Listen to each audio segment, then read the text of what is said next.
Welcome to Keeping Athena company.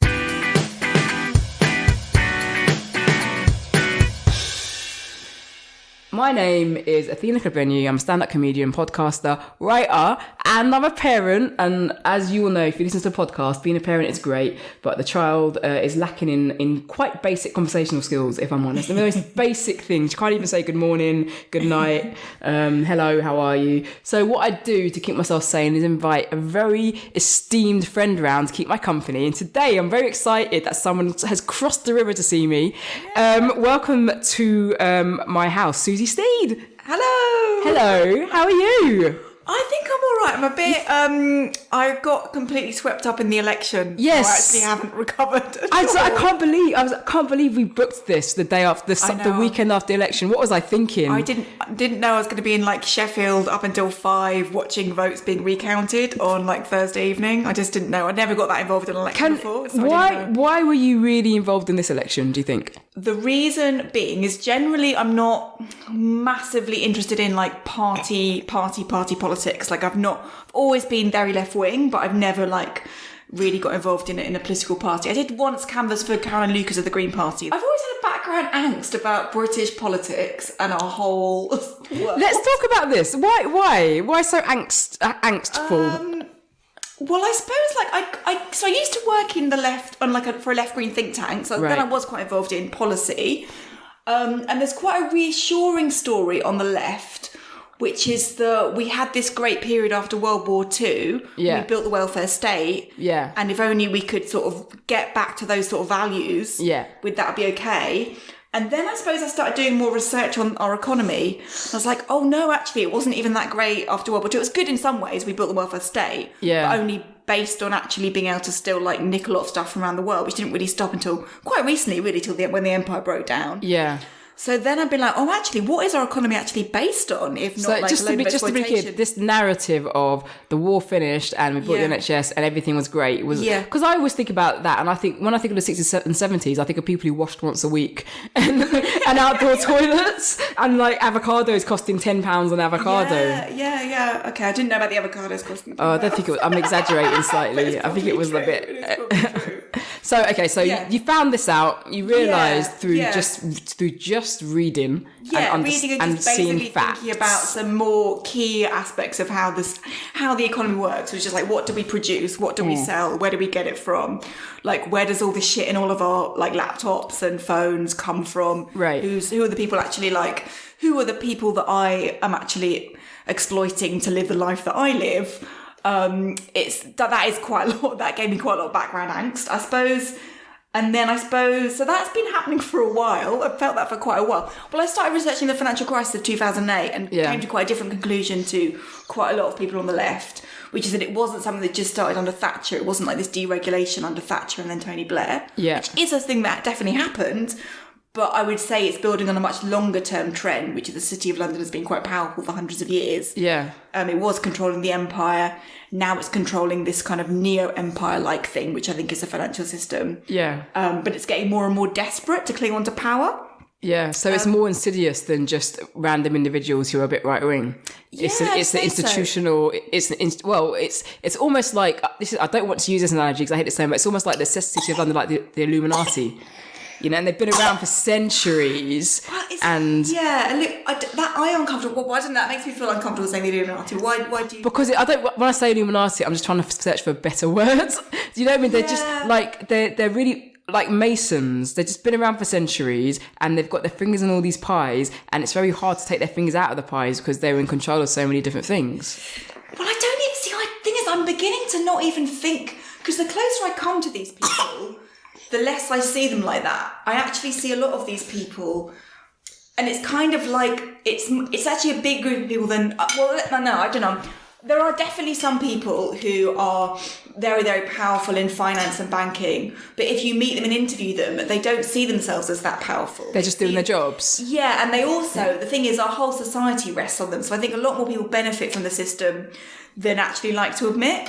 So I feel like I saw this with the Brexit referendum, right? Because like loads of my friends have been campaigning against banking for years, and then Brexit happened, and like suddenly it wasn't banks they wanted to get rid of, it was like the rest of London, the rest of the UK. That makes sense. So like people were like, oh, suddenly actually we were campaign. Like I literally got a message saying, someone like a couple of days after, somebody messaged saying, oh, do you want to come and sit on a panel arguing about how like London could be its own state? It was like, no, do you not understand that I've spent like 10 years trying to argue against the people that are in London, that we need to get rid of them, not that we need to get rid of the people that live in like Brent or the regions of the UK, the like, ex-mining community. Beckenham, yeah. But it's a really difficult question actually of why, because there've been massive costs to how Britain has run itself for the last few hundred years, but benefits from a lot of people that don't really like to look at how they benefit from it. I think that's the thing. Yeah. So like actually the activities of some people in London in finance means that our currency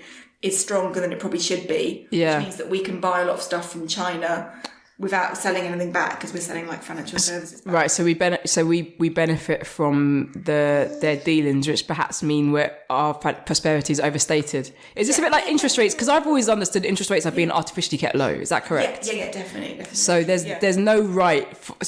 All the benefits of that just come out of kind of engineering. And it's not a natural. It's not. If we were to follow the rules of economic rules as they are supposed to be followed, our interest rates would be like 10%.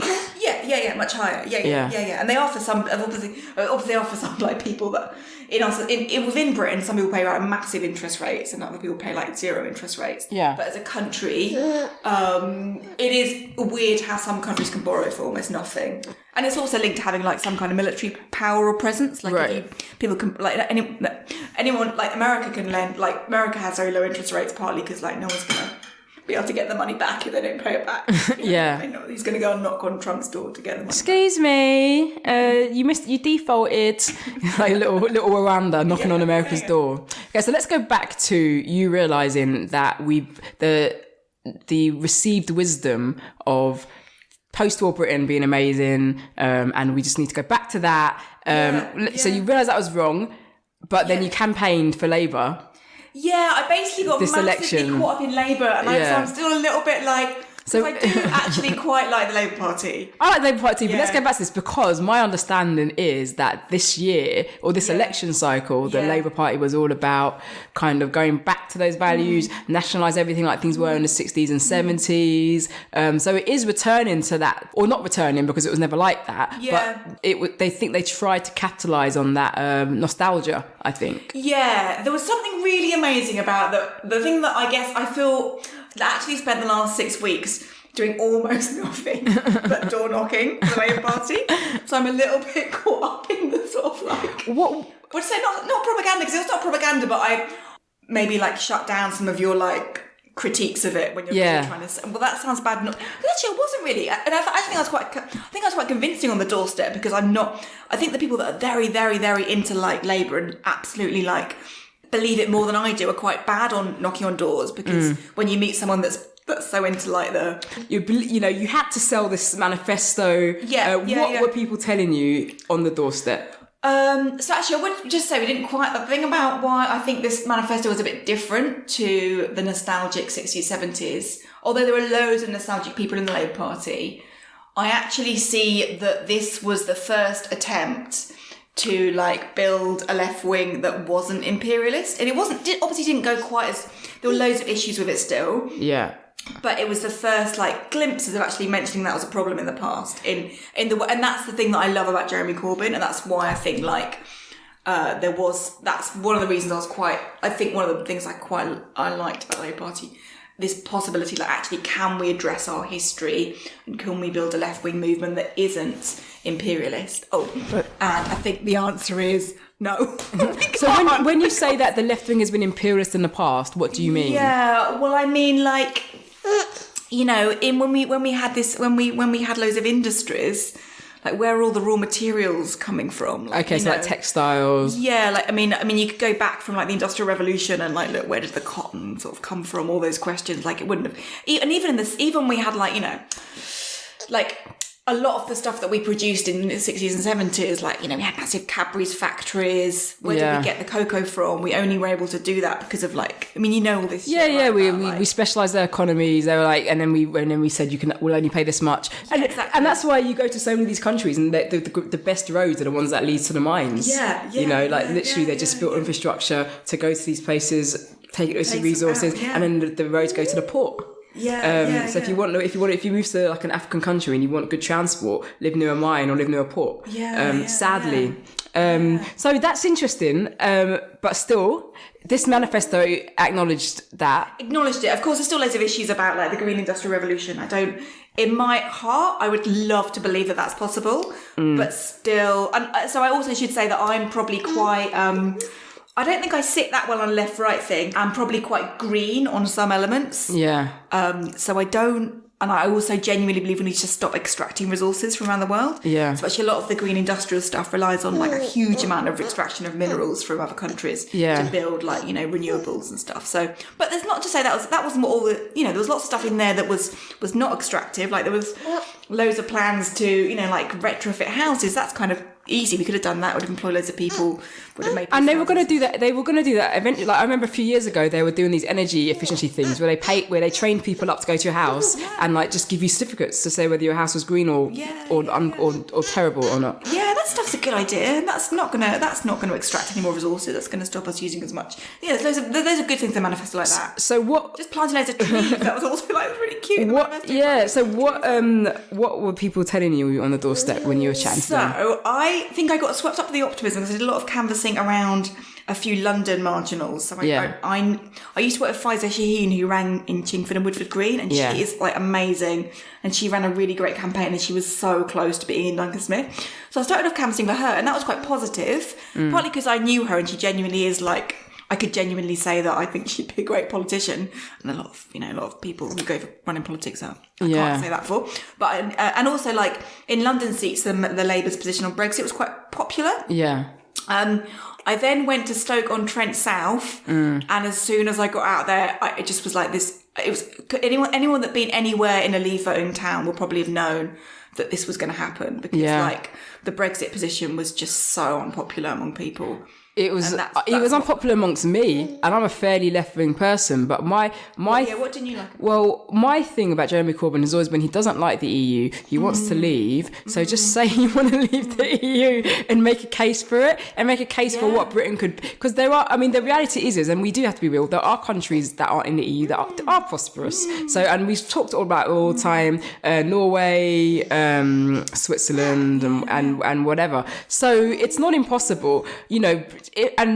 But I do feel the Labour Party ate itself up because if you look at the Tories probably politically 50% remain, 50% leave. But when it came to the election time, in the run up to election, they just shut up. They were like, fine, we've got a leader, so this is how we have to operate. So I don't like it when people say, oh, well, you know, Labour were let down because of their Brexit position, because the Tories are split as well. Yeah. And did John Major come out and had to go at Boris Johnson? Yeah. Joe Johnson told his brother to fuck off, or he had to fuck off himself because obviously he was the MP, not the leader of the party. But he had to go. Ken Clarke, the awful Ken Clarke came out and started being sensible. I never thought I'd say this. So when people say, oh, Labour was split, I was like, the Tories are split. They just couldn't. But if you're split, you've got to just put all that shit to the side and you run an election. So I think a lot of the Remain MPs and a lot of the Labour Remain commentators were just so violently against Brexit, like violently. I was like, the EU's trash, man. Like it's okay to be to hate the EU.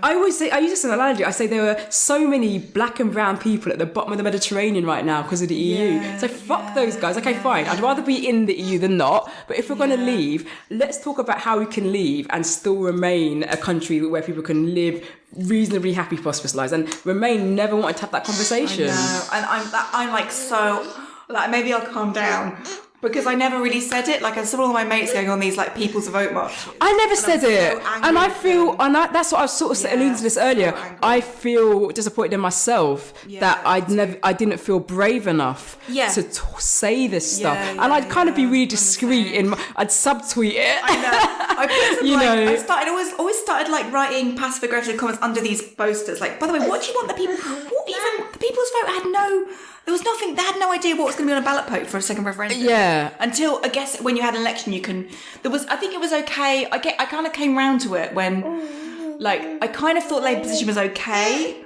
when it became so impossible to do anything else other than have another referendum, which I thought, but actually it was still... And I think it wasn't the referendum. What then ended it was Jeremy Corbyn said he'd be neutral because it's disingenuous because we know he wants to leave. So the horse is bolted, and it would have been okay for him to say we're going to hold a people's vote. Labour's position will be to leave, but under these very specific conditions, which I don't think would have been that hard to communicate to people, especially because I don't want to patronise people. A lot of people who voted leave probably don't have any real clue as to what that might look like. So you could have said anything. You could have said custom union this, border this, bridge across the Irish Sea, whatever. You could have said anything. Yeah. So what a real wasted opportunity. I think it was lost when he didn't... I agree with everything you've said. I think actually, if he'd come out earlier and be like, Labour is going to respect the referendum, it's going to argue for a soft leave. At the beginning he did that. I know, but he was killed off by nearly so many people convinced him to change.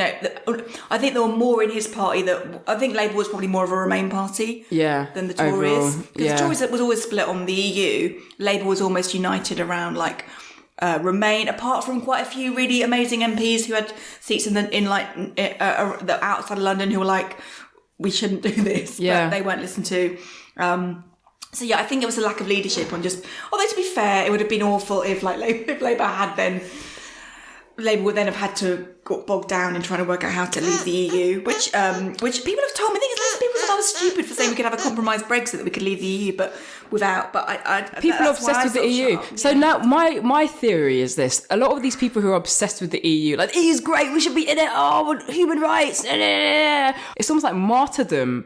It's just they get more satisfaction out of being angry at what they perceive as an oppressive thing, rather than kind of just actually seeing things for what they are. But leaving the EU isn't the worst thing that can happen to a country, as much as it is a bit of a waste of time. It is a bit of a waste of time. It's not going to achieve anything, but that's fine. The other thing that I want to touch on is the fact that it's a bit naive to go to a country with an anti-imperialist message when this country is incredibly imperialist. Yeah, that's what I've noticed. That's what's become very clear to me. That did affect Corbyn's popularity. I hate to say this, I don't like to be anti-intellectual because it's actually one of my bugbears, anti-intellectualism. But you do have to sometimes, when you're speaking to a lot of people, you have to speak to the silliest person in the room. Otherwise, you really have to do that. It's a bit like comedy. When you're performing to an audience, if the audience don't have the education...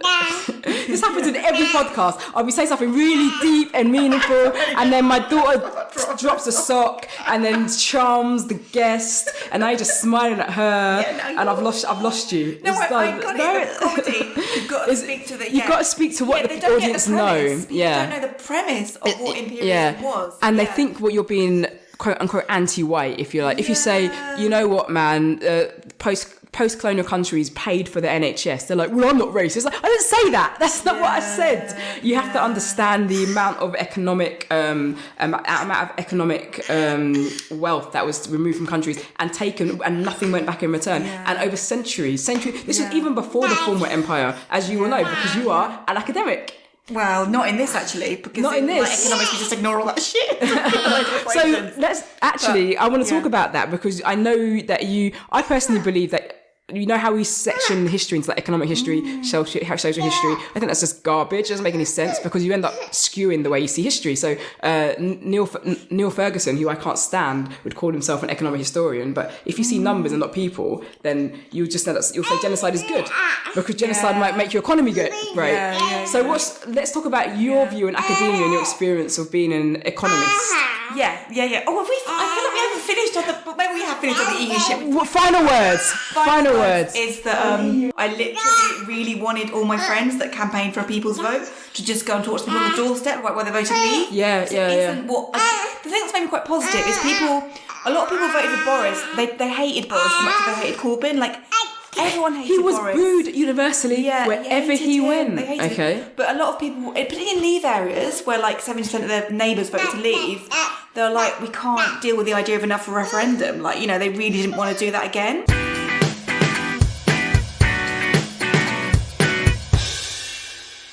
The thing that I guess I've got interested in is, which is maybe like why, which is kind of the question that people used to ask, like Adam Smith used to ask, is like, why is Britain wealthy? Yeah. Why are other countries poor? Why is it that I'm sitting here able to like, you know, have a phone that was probably made by like, the cobalt was mined by a child probably in another country, and how can that happen? And then it was manufactured by somebody in an East Asian country with a massive population, and then it got shipped over here, and then even though it was done as economically as possible, the phone still cost you 1,200 quid, right? And then you get asked to replace it every 2 years, even though it's perfectly fine. Why? You can't get the parts for it, or then we could just like repair them. So all those sort of questions I think are really, really interesting. And I suppose I got down this avenue of like looking at how does banking work and finance work. No, don't start speaking. I'll give him more plantain.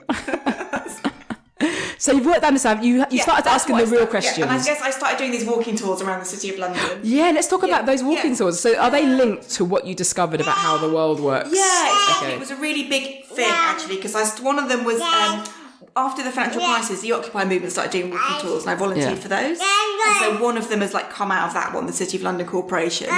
And then I did another one which was supposed to be about the roots of capitalism. Yeah.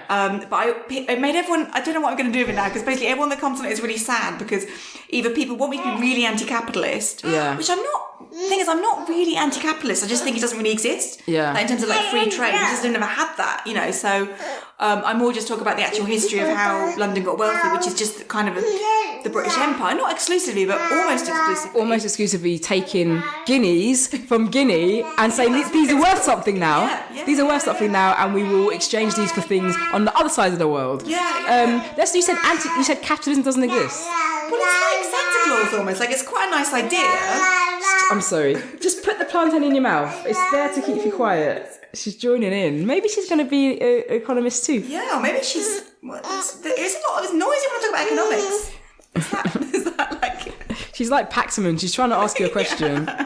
Oh my God. I'm not going to give you any more plantain. You had quite a lot. Okay, so anti-capitalism, does it exist? No, capitalism. Yeah, so basically, I suppose like people that are really anti-capitalist want me to be more like angry at capitalism, whereas I actually think that in some cases, if we actually had a bit more competition, or if we had like anything like free trade, like actually if the countries, if we'd been able to just trade with countries rather than actually just stealing stuff or having armies, that'd be quite a lot better. Right, so maybe is it what you're saying is that capitalism doesn't exist because there are some rules that have to be followed when you take goods, when you make goods and when you sell them. When those rules aren't followed, you're not anti-capitalism, you're anti something else. Yeah, exactly. You're anti-imperialist almost. So there's a really great historian guy called Sven Beckett. I might have pronounced that wrong. He's a really great historian. If you come historian. Okay. Yeah, Carla quotes him quite a lot because he came out with the term war capitalism. Which is that's what we have. Yeah. Yeah, that's what we have. Yeah, so basically, I suppose I'm more anti like violence and that sort of. That's not really trade.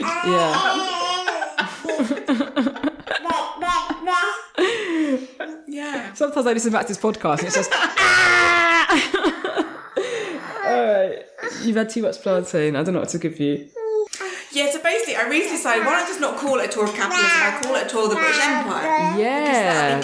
And you will stop attracting these loonies, these Mayday rioters. I don't mind people that really, because I get like people that are really pro-capitalist coming, and they're brilliant because, I mean, it's almost what you need is people to just repeat the propaganda they've heard. Yeah. About like, oh, we traded with India, we traded like trade, you know, like, we gave them administrative expertise. It's like, oh, that's what you think, that's what you want to go. Imagine that, paperwork. But it's really great when people voice those because it's like then you can like when it's out in the open you can like just like have a you can have a debate about it. Yeah. But I'm just a bit sad because I called it the last one I did. I just tried to call it Tour of the British Empire. Yeah. And I had the same problem is that I attracted people that didn't understand it was going to be a critique of it. Oh right, so not a celebration. It was so clear. So I'm just a bit traumatised by the last tour I did. What happened? Well, I just got a couple of people who... Did they turn up with Union Jack jackets and like Rule Britannia? Well, it was where they were just like, old people, like elderly women who just hadn't ever, really don't think had ever been challenged on their views. Yeah. Which is really difficult when they come across as being quite well intentioned. Yeah. But actually, like, it was just really, really, really hard. I think that there is a trauma attached to being white. Now, hear me out on this, okay? There's a trauma we know attached to being from an oppressed people, whether you're black or Indian, African or African descended. You can understand what's happened to you and your family and your ancestors in the past, okay? But what that was done to us by other people, right? So you're a descendant of those people. There's a trauma attached to suddenly realizing what you're on the wrong side of history. Not only are you the wrong side of history, there are people who live on this earth today in abject environments because of what people did before you. And not only that, the people who did that to make your life better. That's entirely intentional, right? Yeah. And you can either think, oh my God, this is true. I reject this and I will work to understand it and do what I can in my life to kind of make things better for other people, which is kind of what Jeremy Corbyn is doing and what a lot of supporters believe. Or you can go into denial and say, well, it wasn't me. I haven't done anything. Slavery was a long time ago. Yeah. And I sort of, what I've learned, especially as I've gotten older, is there's no point running around being angry at people who deny. My daughter just farted.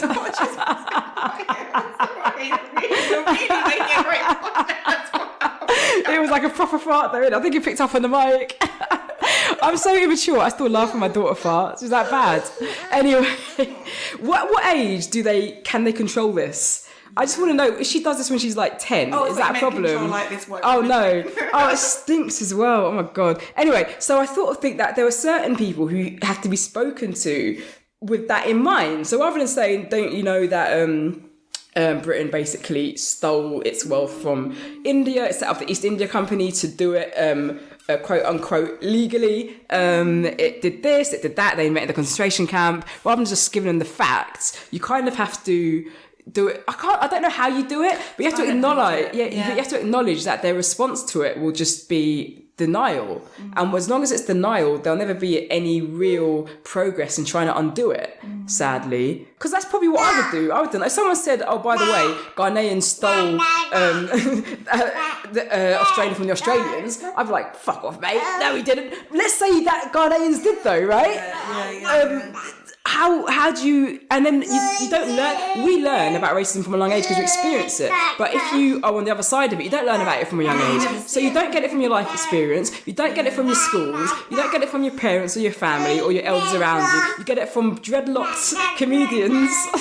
You've come out for a nice Saturday night. The thing is, everybody really wants to be a good person. Yeah. And they want to be on the right side of history. Yeah. And we've always been told in Britain that we were. Yeah. And I know when I gradually switched onto this, and I didn't know. I remember being travelling and with an American guy, and we were like, oh God, he's American, how embarrassing. Yeah. Actually, it's just as bad. Still, I hate it in comedy clubs when someone goes, I'm from America, and everyone goes, boo. It's like, who are you booing? They literally got independence from us because we taught them how to be shitty. That's a continuation of British values. Yeah, I didn't even know that. I didn't know anything about American history. I didn't even know that we were. We're the Puritans. The Puritans are New York. Yeah, I didn't even know that. I didn't know Boston. Yeah. Why? If you go to most of the New World, you'll see. So when I say, obviously I don't like the term New World because it was there before, but Australia, obviously America. There's just the same British towns. There's an Oxford Street in every fucking white country in this world.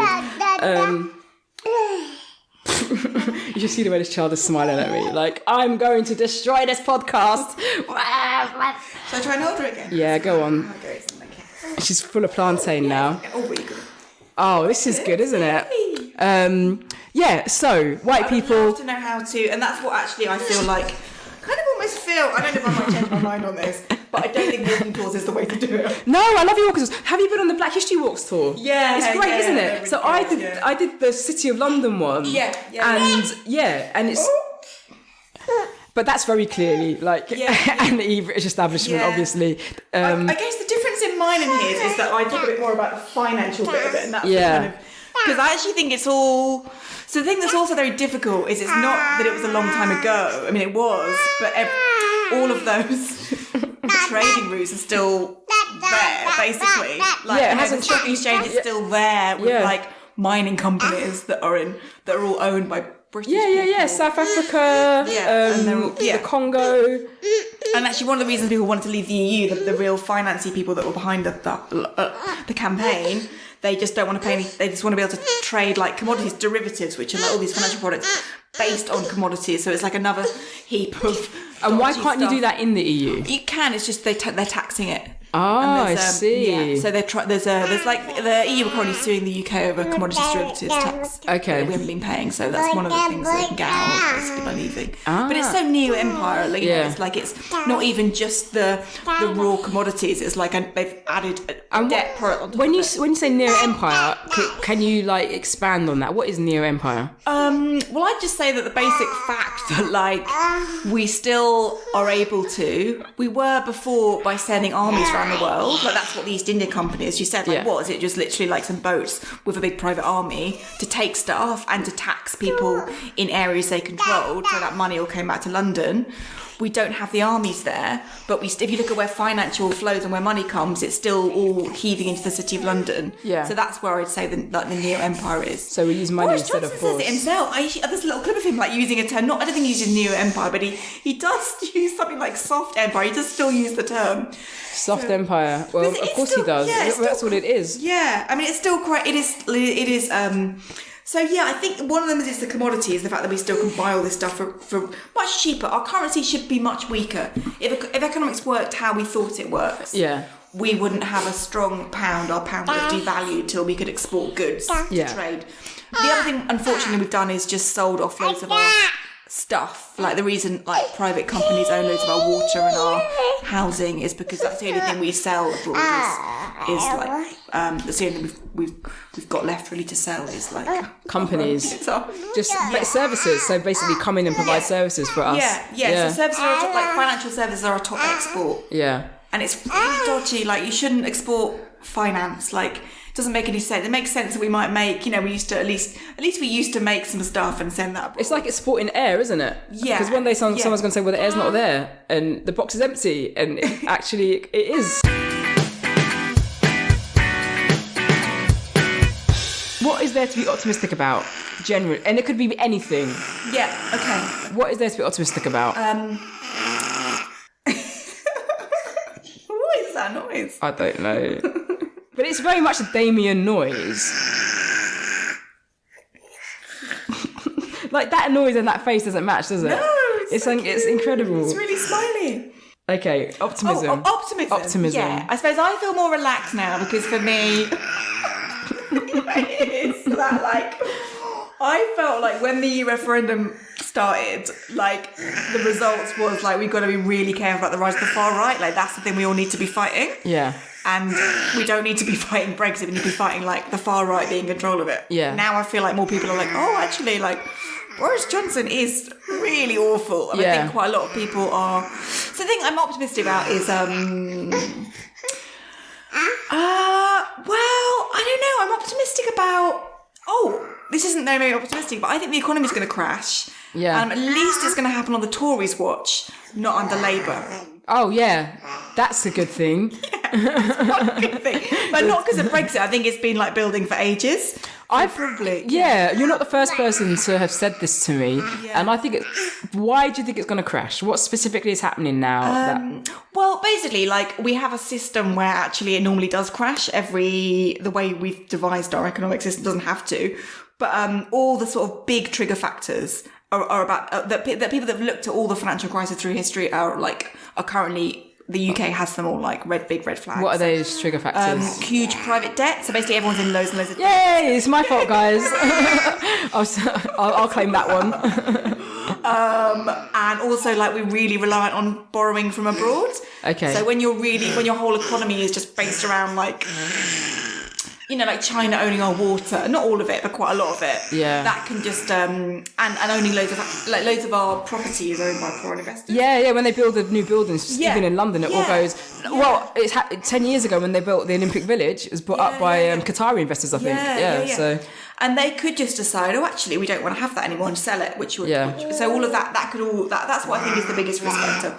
All of the all of the debt. And basically, we don't really make anything, and Yeah, there's no manufacturing, and we don't, and there'll be and there'll be no migrants to manufacture stuff. Not that only migrants do that, but let's face it, you tend to want to work for us. The thing that, and I talk about this a lot with my partner actually too, like what we forget, not just in Britain, but like the whole of Europe, is like there's probably only about 500 million Europeans. There's none of us. Okay, you can go to cities in China, cities in India, and cities in Nigeria that are bigger than countries that we have here. So like when there is a crash and we do need to make stuff, who's going to do it? Do you know what I mean? And then when you've got a low population, like the whole population is people from 0 to 112, right? So then you've got to think of working age. There weren't enough of us at all. And that's why I get really frustrated. Going back to the election. People are like, if all the good people come out and vote. Like there were only about 5 million good people. And what I mean by that is in terms, like I was having an argument on Twitter today. Someone said, black people are, have too much apathy. It's like, even if we didn't, and I refute that entirely, but even if we didn't, there's only 2 million of us, and of that much, only 1 million voting age, then you have a 60% turnout, which is good. So what the fuck are we supposed to do? So it's really and economic, when we talk about exports and us being like a powerhouse, it's like who's going to do all this work? There's none of us here compared to other countries. Go to Indonesia, there's 220 million people in one country alone, and it's tiny. Okay, so you just don't have the logistics, Britain. It's like 10 lots of football match with a goalie. You can't score no goals with a goalie. That's a terrible analogy, but it doesn't matter. So there's going to be a crash. I think so, which is terrible. And now I'm like I'm really happy about it. That's good. What kind of things can we look forward to? Do you mean that like? What do I think we'd look forward to? Well, I think during a crash. I mean, what's going to happen? Is it going to be like interest rates go up? Yeah, currency devalues, but it might not. Do you know what? This is the only thing. The Conservatives might actually be able to push everything. They're going to Brexit's going to probably be good for some people for the city, the way that Boris Johnson will do it, and it will probably employ loads of lawyers, and there'll be loads of like jobs and like all the sort of like. Oh, my other half's a lawyer. That's good. You might get employed in like to figure out. Oh, that's good. And they'll probably sell off the NHS, which will also be they'll be good for like healthcare insurance companies. Okay. Which is our second biggest export is insurance. So maybe we'll have like a huge number. I'm kind of being sarcastic, like I can. I just mean they're positive. I want to be really positive. Oh yeah, let's be positive. Okay, but it doesn't have to be about. It doesn't have to be politics. It can be about something's happening to a character in a soap that you watch that you like. Did you buy anything nice? What are you doing for Christmas? It's Christmas. Oh, I don't think I'm positive about Christmas. Although, like, I don't really. Oh no, I feel like negative now. But I basically don't really. I'm not that into it. Oh, are you? Are you Amish? Not that there's anything wrong with being Amish, by the way. Into being Amish. Are you? You're Jehovah's Witness. I kind of embrace it in some ways, but I don't really have a big family, so I just like go to my mum's, which actually, and although we're going to have to really struggle to not talk about politics, I guess maybe this is a positive thing. Like my mum voted for the Brexit Party in the EU elections, and she was just a really sweet 80-year-old woman that was just really confused. Like she voted Remain, and then she voted for the Brexit Party in the EU. I think that's a good thing. I think 80-year-olds are allowed to vote for who the fuck they want. I haven't got a problem with that. I've got no beef. I've got no beef with an 80-year-old person going to the polls and just sticking an X where they want. Because I've got a parent she's not 80, but she's in her 70s, and I'm just like, there's no, just vote for you one. My mum, because you just I can't wait to get to that age where I can be dithery as well. Being dithery looks great. I'm gonna basically. It will suit me actually. Yeah. Do you think you'll get to that age? Well, not in this government. Not in this government. None of us probably will. That's a bit optimistic. I don't know if I will, but if I do, I will embrace the ditheriness. But yeah, I think you do get to a point. The very old and the very young, they can't be blamed. It's the 25 to 65s who should be held accountable. Everyone else, do what you like.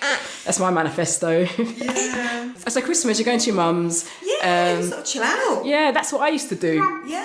I don't have a big family, but I like Christmas because if you work hard, and most people do, it's the one time of the year where we have the right idea and approach to life, which is leave the office at 2, get shit-faced. And if it's not culturally appropriate, if you get shit-faced, go home.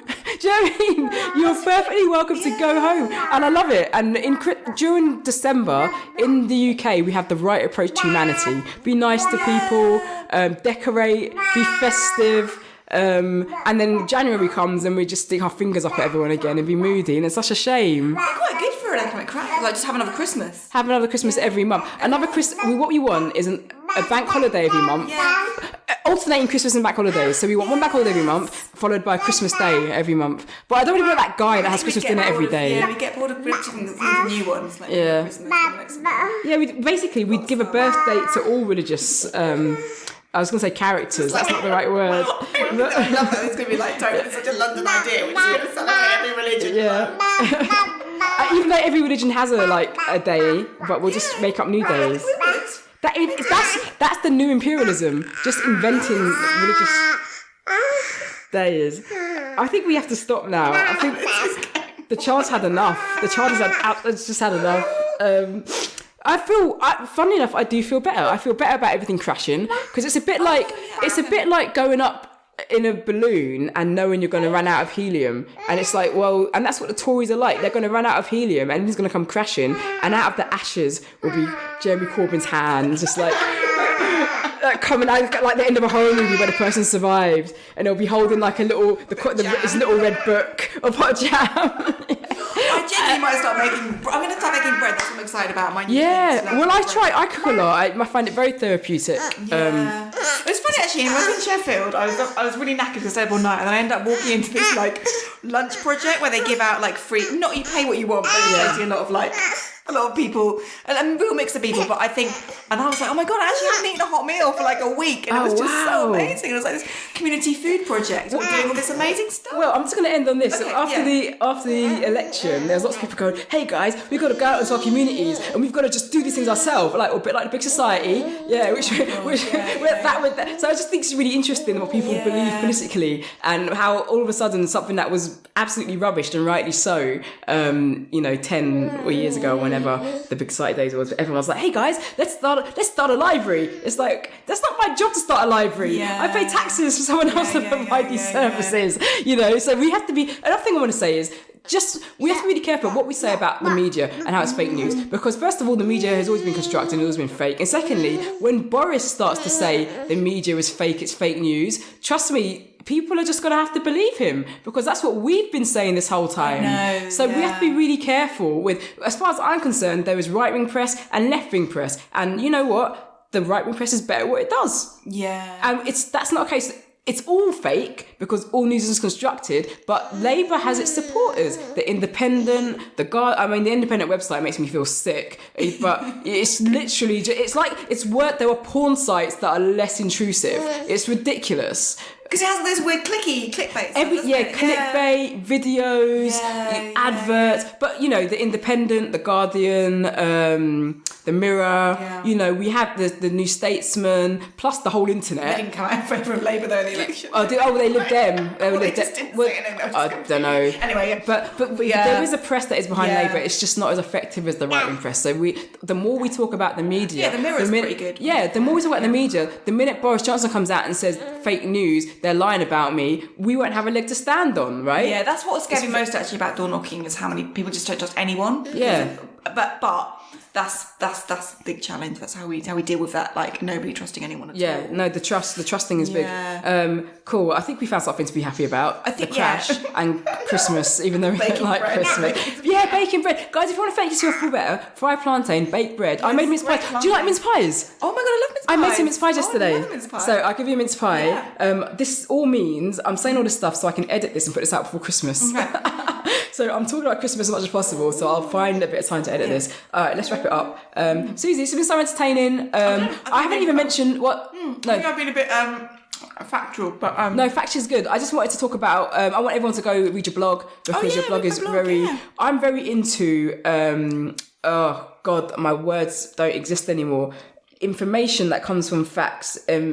empirical cool. information, Yeah. stuff that's based on stuff that is kind of not up for debate. Yeah. And that's why I like what you write. Well, I'll because try and be it's kind honest when I'm making an opinion or when it's a fact. Yeah, That's exactly. what I like. We should do that. Why can't we just say this is my Why opinion? can't be stuff based on just empirical Yeah. data? What is correct and what is not correct? Because especially when, like I said, when we talk about history, a lot of history is opinion, but you can combine that with kind of like data, and you can come up with much more accurate and reasonable opinions and ideas. Anyway, whatever. Let's eat mince pies. Thank you for coming to keep our company. And look who's gone quiet now. Maybe she could send this will the end. This is what she's waiting for. Typical kids.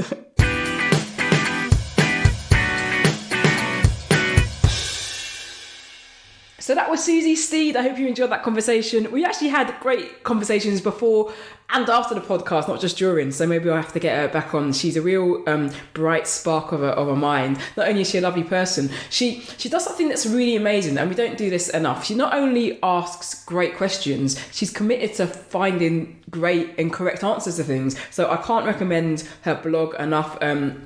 Details for her blog and things like that are all going to be in the description of this podcast, but do find her. She's Susie Steed on Twitter and on Facebook and probably on Instagram, I'm not sure, but she's around. Do find her thoughts, and she does the work so you don't have to. So she finds out about all this economic, historic, blah blah blah stuff, and you don't even have to do the work. She puts it out there all for you, and she's balanced and fair and reasonable, and basically I think she should be the next leader on the Labour Party. Anyway, I hope you enjoyed that. This was, I think, the last episode of 2019. So I will join you again when we're in a new decade. Thank you so much for listening. Thank you for your support. If you enjoyed this podcast, do what you do, a podcast that you like.